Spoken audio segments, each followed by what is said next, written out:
Halo semuanya, balik lagi di YH Channel. Nah, di video kali ini kita akan masak-masak cemilan favorit orang Indonesia yaitu risol.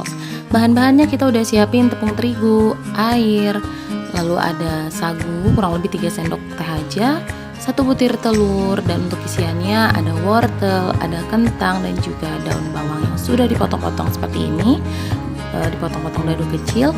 Lalu ada bawang putih dan juga bawang merah yang sudah dipotong-potong juga. Ada juga lada bubuk atau merica bubuk yang kemasan. Lalu ada penyedap rasa, bebas mau yang ayam atau yang sapi, dan juga garam. Oh ya, dan jangan lupa siapkan minyak goreng. Nah, untuk kalian yang mau pakai baluran, biasanya pakai tepung roti. Kalau mau halus, tepung rotinya di blender dulu ya. Nah, ini kita tumis dulu bahan-bahannya. Yang pertama yaitu bawang putih dan juga bawang merah. Kita tumis sampai wanginya keluar supaya nanti bagus ya. Nah, di sini juga masukkan lada bubuknya. Kenapa lada bubuknya kita tumis juga? Ya, karena lebih harum. Ini resep ibu saya. Jadi ladanya dimasukkan juga supaya lebih harum. Dimasukkan terlebih dahulu. Oke, step selanjutnya kita akan masukkan kentang dan juga wortel. Daun bawangnya nanti ya. Jadi ini kentang dan wortelnya dulu supaya mereka matang terlebih dahulu, dan nanti daun bawangnya tetap segar, tetap hijau. Nah, setelah beberapa lama kita masukkan air sedikit saja secukupnya. Nah, setelah itu diaduk, jangan lupa supaya bumbunya merata dan juga meresap ke kentang dan wortelnya. Nah, buat kalian yang mau tambahkan udang rebon juga boleh ya. Ini ibu saya tambahkan udang rebon supaya ada khas wangi-wangi dan rasa udangnya. Setelah itu kita aduk. Kalau sudah cukup matang, kita bisa tambahkan garam, tambahkan penyedap rasa juga. Koreksi rasanya terlebih dahulu ya. Setelah itu ditambahkan daun bawang. Ini terakhir supaya daun bawangnya tetap bagus dan tidak terlalu layu. Lalu kita aduk. Bentar lagi ini selesai ya untuk isiannya. Oke, ini sudah selesai. Sekarang kita akan lanjut ke kulit risolnya. Di sini udah ada tepung terigu. Tepung terigunya kita langsung masukkan 1 butir telur. Lalu kita masukkan garam. Setelah itu masukkan sagu tadi. Nah, setelah itu kita tambahkan air. Setelah ditambahkan air, bisa kita aduk menggunakan whisk. Nah, whisk ini kenapa menggunakan whisk? Karena lebih mudah untuk mencampurnya dengan rata. Karena kalau risol kan nggak bisa terlalu, kita harus benar-benar aduk sampai merata supaya tidak ada yang menggumpal. Nah, jadi kita aduk benar sampai nanti kekentalannya pas. Setelah itu kita tambahkan minyak goreng.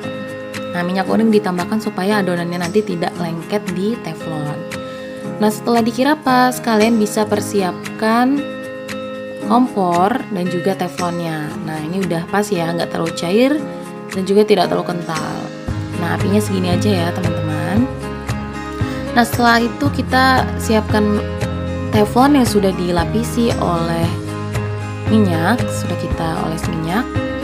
Lalu kita masukkan adonan kulit risolnya, tapi jangan lupa diaduk terlebih dahulu ya, supaya benar-benar tidak ada yang menggumpal. Jadi kandungan tepung dan juga airnya itu benar-benar rata. Setelah dituangkan, jangan lupa diputar supaya ketebalan dari kulit risolnya itu sama.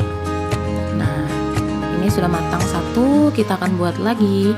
Jangan lupa dioleskan minyak terlebih dahulu supaya tidak lengket. Nah, seperti ini ya. Kalau kalian mau lebih tebal, kalian bisa lebih banyak lagi menuangkan adonannya. Oke, sebelum kita tuangkan, jangan lupa untuk diaduk terlebih dahulu. Setelah itu putar di teflon. Tunggu sampai benar-benar matang.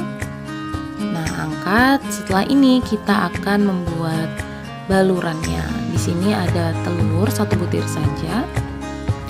Dan di sini tepung rotinya sudah saya blender ya, karena lebih suka yang halus, karena kalau yang tepung roti yang belum di blender itu kan lebih tebal, lebih kasar. Pertama dikocok dulu telurnya. Setelah itu siapkan kulit risolnya, masukkan isiannya seperti ini. Kalau kalian mau bentuk biasa, yang bentuk persegi panjang seperti biasa, ini seperti ini langkahnya. Jadi lipat dulu bagian bawah dari kulitnya. Setelah itu sisi kanan dan sisi kirinya seperti ini. Hati-hati ya supaya tidak robek. Setelah itu kalian bisa lanjut gulung ke depan seperti ini. Nah, ini yang ngerjain ibu saya udah ahli banget. Oke, jadi deh seperti ini. Tuh, kalian bisa ulangi lagi. Masukkan isiannya, jangan terlalu banyak dan jangan terlalu sedikit. Dikira-kira saja.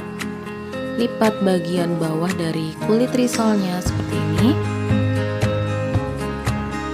Ya. Setelah itu kalian lipat bagian sisi kanan, sisi kiri, dan juga gulung ke depan. Nah, seperti itu ya. Kalau ada yang keluar-keluar, pastikan jangan sampai keluar supaya nanti saat digoreng dia tidak buyar. Nah, kita coba sekali lagi. Kali ini kita coba yang bentuknya segitiga. Nah, kalau yang bentuknya segitiga seperti ini. Jadi sisinya yang di sebelah sini isiannya agak lebih kecil, agak lebih menyempit. Nah, sisi sebelah serong kanan dulu, lalu serong sebelah kiri.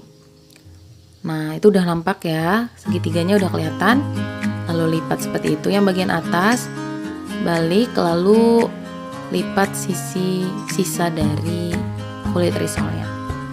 Seperti ini, sudah jadi segitiga. Oke, kita coba sekali lagi ya. Lipat sisi kanan serongnya, lalu sisi kiri serongnya, menjadi seperti segitiga seperti ini ya, seperti membuat crepe. Setelah itu lipat bagian atasnya, balik, lalu lipat sisa dari kulit risol yang ada. Gampang kan? Oke, kalau gitu sekarang kita akan lanjut untuk membalurinya dengan tepung roti yang sudah di blender. Jadi mudah sekali, tinggal dibalurkan ke telur lalu ke tepung rotinya. Nah, jadi seperti ini ya guys. Kalau kira-kira ada yang bocor, ada yang robek, nggak apa-apa, tinggal ditutup aja sedikit. Jangan terlalu diotak-atik, nanti malah tambah buyar. Nah, ini ya. Dilapisi telur lalu dibalurkan tepung rotinya. Jadi deh, siap digoreng. Bisa juga kalau disimpan ke kulkas untuk nanti-nanti bisa juga. Nah, ini kita goreng ya dengan api yang tidak terlalu besar tapi tidak terlalu kecil juga, sedang saja supaya nanti hasilnya bagus. Kita goreng seperti ini. Nah, seperti ini ya penampakannya di minyak gorengnya. Apinya juga seperti ini, tidak terlalu besar tapi tidak terlalu kecil.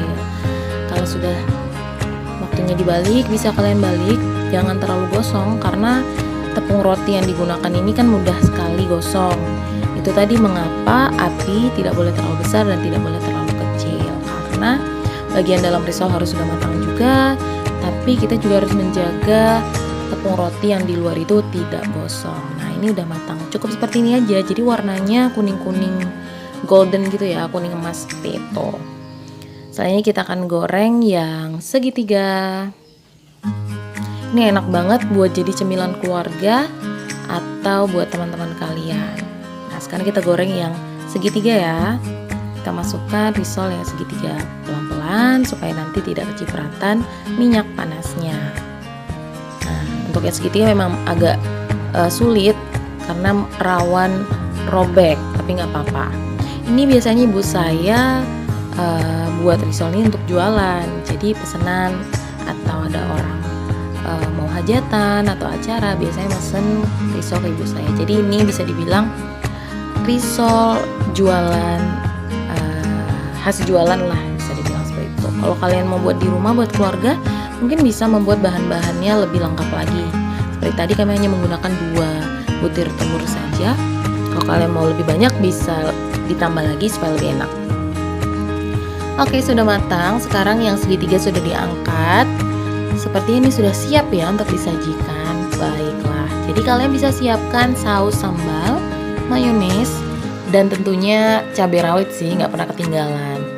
Nah, ini dia risolnya sudah jadi. Nah, Semoga kalian yang lihat resep ini bisa coba recook. Mudah-mudahan rasanya juga sesuai ekspektasi. Terima kasih.